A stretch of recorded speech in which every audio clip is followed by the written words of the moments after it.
نحمده ونصلي على رسوله الكريم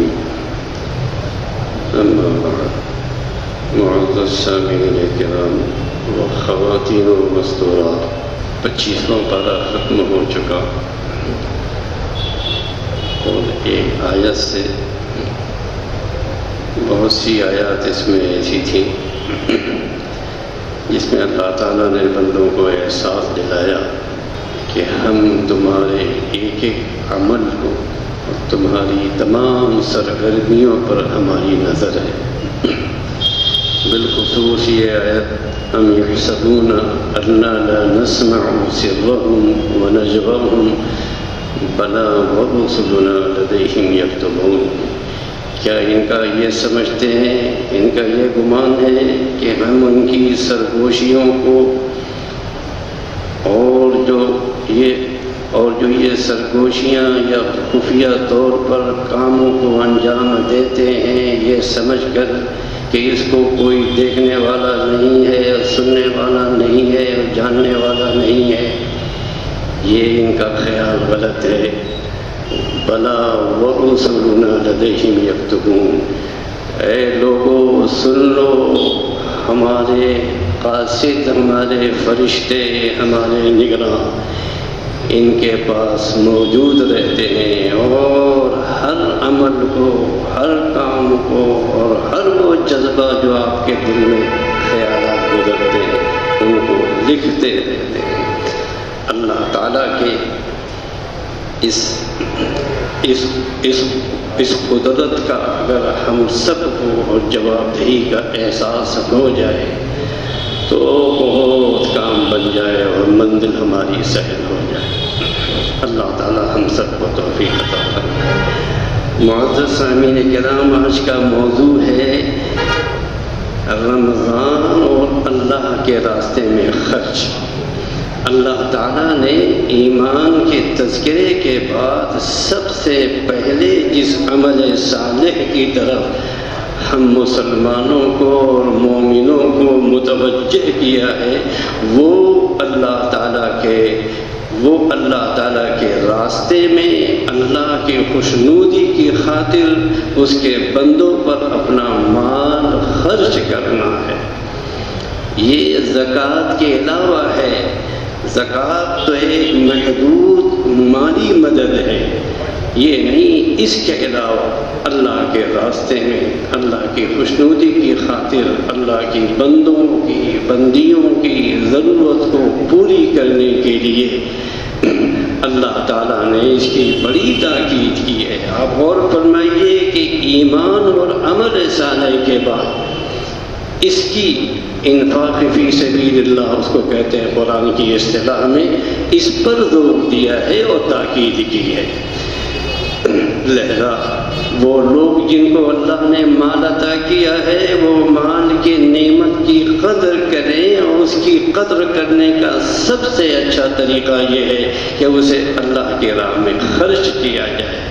یاد رہے کہ قیامت کے دن ہم سے ہمارے مال کے متعلق بھی سوال ہوگا۔ ایک حدیث صحیح میں ہے کہ ابن آدم کے پاؤں اس وقت تک اپنی جگہ سے جنبش بھی نہیں کریں گے جب تک ان سے 5 چیزوں کے متعلق معلومات نہ کر لی جائے۔ عمر کہاں لگائی؟ سب سے پہلا سوال، یہ عمر جو ہم نے دنیا میں جو دی تھی اس کو کہاں صرف کی، کس جگہ لگایا؟ نمبر 2، یہ جوانی کہاں ضائع کی،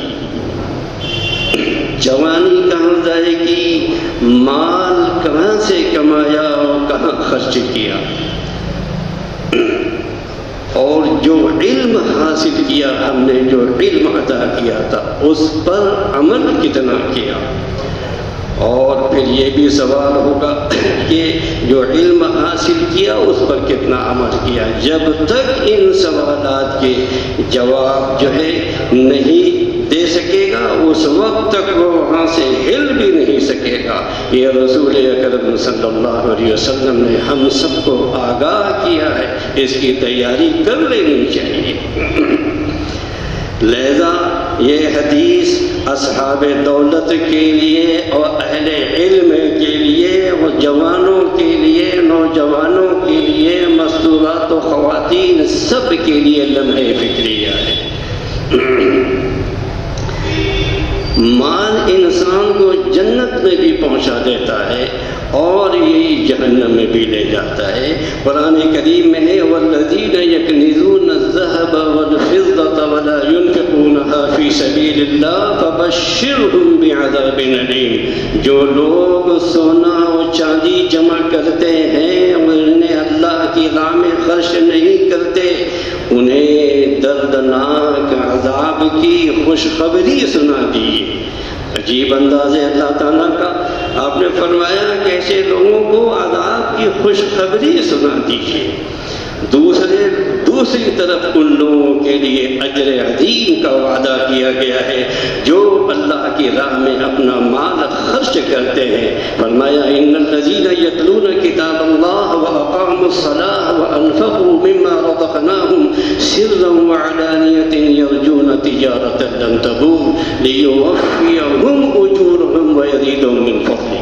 آیت کا ترجمہ یہ ہے کہ جو لوگ اللہ کی کتاب کی تلاوت کرتے ہیں اور یہ بھی ہے اور نماز کی پابندی کرتے ہیں اور جو کچھ ہم نے ان کو عطا فرمایا ہے اس میں سے پوشیدہ اور اعلانیہ خرچ کرتے ہیں، وہ ایسی تجارت کے امیدوار ہیں جو کبھی ماند نہیں ہوگی، جس پر کبھی زوال نہیں آئے گا۔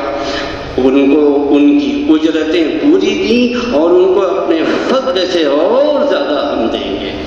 حضرت ابو ذر رضی اللہ تعالی عنہ مشہور صحابی رسول ہیں، جناب رسول اللہ صلی اللہ علیہ وسلم کے عاشق، ایسے عاشق کہ ان کی تو داستان آپ کو سننی چاہیے کہ ان کے کیا کارنامے ہیں۔ بہرحال ایک مرتبہ سرکار آپ فرماتے ہیں کہ میں جناب رسول اللہ صلی اللہ علیہ وسلم کی خدمت میں حاضر ہوا۔ آپ اس وقت بیت اللہ کے سائے میں تشریف فرما تھے۔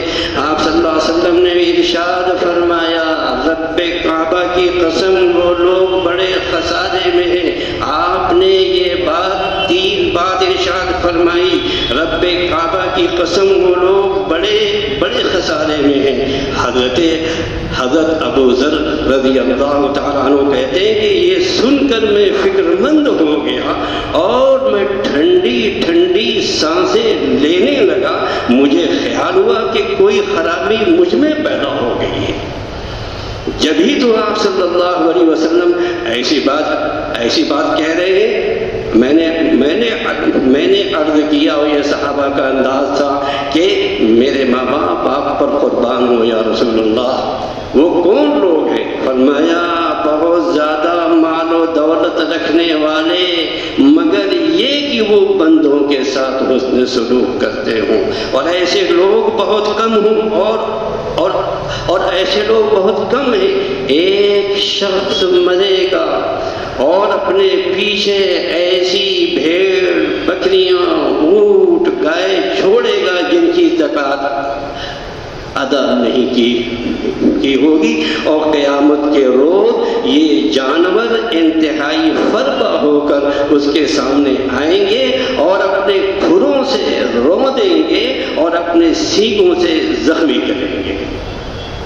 اسلام نے صدقہ و خیرات کی بڑی ترغیب دی ہے۔ فقراء کے ساتھ ہمدردی، خیر خواہی اور ضرورت مندوں کے ساتھ حسن سلوک، ناداروں و محتاجوں کے ساتھ تعاون سے بڑھ کر کوئی نیکی نہیں ہو سکی۔ حدیث شریف میں یہاں تک فرمایا کہ اگر کسی نے حلال کمائی کی ایک کھجور بھی صدقہ کی، وہ کھجور قیامت کے دن پہاڑ جیسے اجر کا سبب بنے گی۔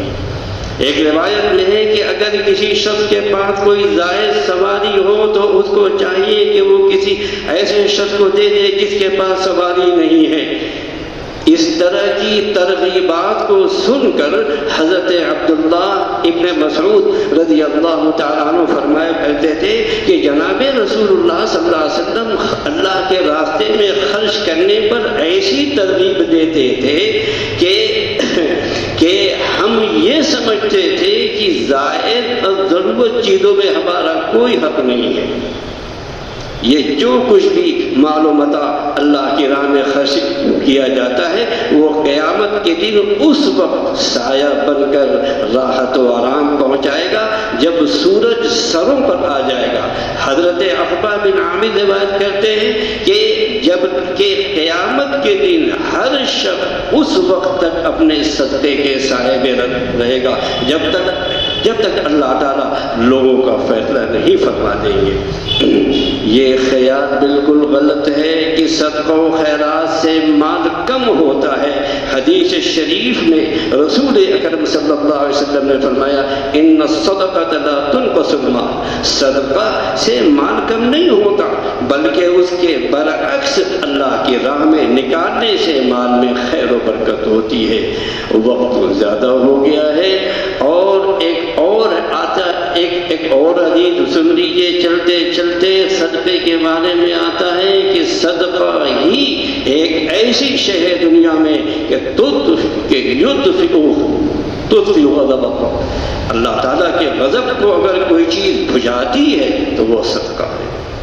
اللہ تعالیٰ ہم سب کو خاص طور سے رمضان کا مہینہ صدقہ و خیرات کے لیے بہترین وقت ہے۔ ایک تو اس لیے کہ اس مہینے میں ضرورت مندوں کی ضرورتیں بڑھ جاتی ہیں، دوسری یہ کہ اس ماہ میں نیکیوں کا ثواب 70 گنا تک بڑھ جاتا ہے۔ عام دنوں میں ایک خرچ کا 700 گنا اجر ہے اور رمضان میں یہ ثواب 70 گنا اور بڑھ کر کہاں سے کہاں تک پہنچ جائے گا۔ اللہ تعالی ہم سب کو اس نیکی کو بھی کرنے کی توفیق عطا فرمائے۔